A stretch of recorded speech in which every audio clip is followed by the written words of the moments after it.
She wakes up at 7:30 sharp to the sound of an alarm playing a harsh noise in lieu of a bell. Sits up in her bed and tries to re-examine her life choices and the voice in her head.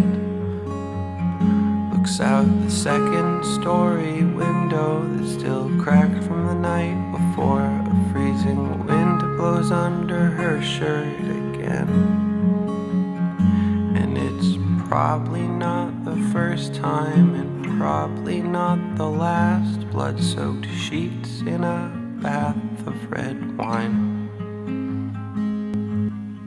So she looks in the mirror for the third time this month to feel unsafe and unsure in her skin.